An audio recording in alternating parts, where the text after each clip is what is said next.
So a little bit about Pymetrics. We're a talent matching platform that leverages neuroscience, games, and ethically designed AI. Our mission is to help every person find their place in the world of work in a fair and predictive way. So everything we do at Pymetrics has to go through the lens of being fair and predictive. We started out as being a tool for talent acquisition, predominantly used top of funnel, and leveraging candidates' social, emotional and cognitive traits and matching them against top performers within an organisation.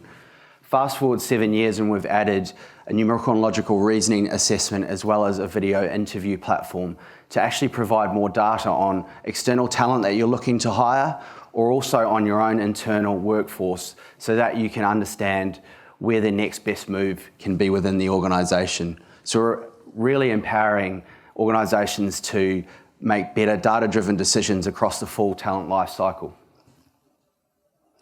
So as HR and people analytics leaders, you're asked to actually solve quite a lot of questions that are out there. Things like, what traits define my organisation?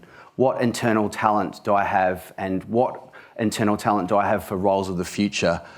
So at Pymetrics, we seek to address all of these questions and provide it in a data-driven way so that you can actually make really informed talent decisions and be a lot more predictive in those decisions as well. So you've got a better sense of what your organisation is today and where you need to move it to in the future.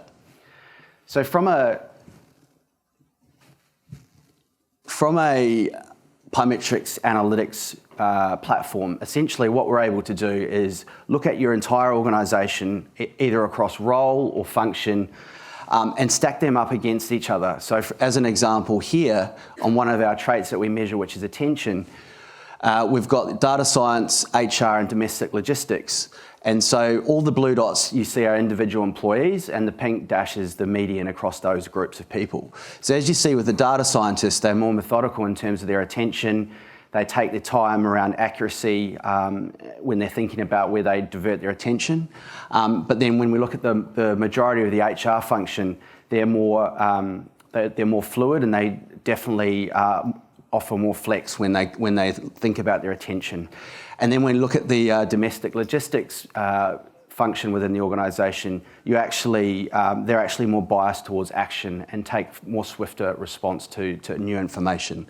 So these are really great insights that you can have on your whole organisation, and you can split it across function and also role types as well. And then if we look at another trait, learning, you actually see that across all of those roles, it's very, very similar. So they're more adaptive in nature. They move a lot quicker in terms of their learning ability and are open to new information as each of those functions. So that's just one of the dashboards that we have.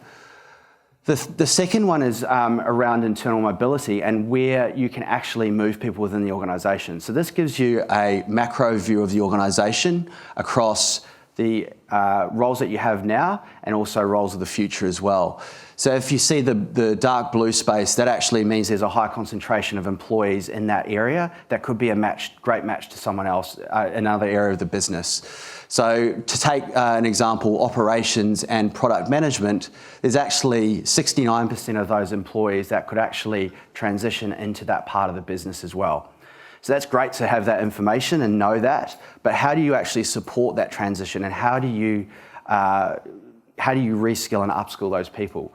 So what we've done is taken that a step further and actually given you a breakdown of actually where to divert your learning and development if you were to take that to actually make those people move into that area of the business. So what we see here is once we've done a job analysis on both of those role types, we actually can see that the greatest gap between product management and also operations is that problem solving, general communication and external communication is the areas that you'd need to focus your L&D if transitioning those people from operations into product management.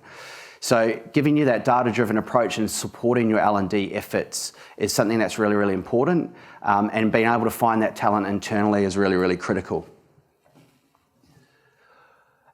And obviously when you're using AI, you really want to make sure that your algorithms are fair. So as I mentioned before, everything that we do at Pymetrics is around fairness. So I'm really proud of some of the accolades that we've had recently. One of them being we're actually just recognised as a best practice technology vendor by the Singapore government in their AI governance framework, which is actually a groundbreaking framework that was just released at the World Economic Forum in Davos. It actually profiled Pymetrics as the only tech HR vendor in terms of being able to use best practice, fairness, transparency, and also human-centric as well. We're also partnering with the Australian Human Rights Commission in terms of their framework that they're going to be releasing shortly. And we're also a Tech Pioneer Award winner at the World Economic Forum last year as well. So really great to get that. And we're partnering with governments and other industry bodies in terms of expressing our point of view in terms of how you can actually bring fairness into that space. So thank you very much for having us today. We'd love to start a conversation with you. Come and see our awesome team out at our booth, and I really appreciate your time. Thank you.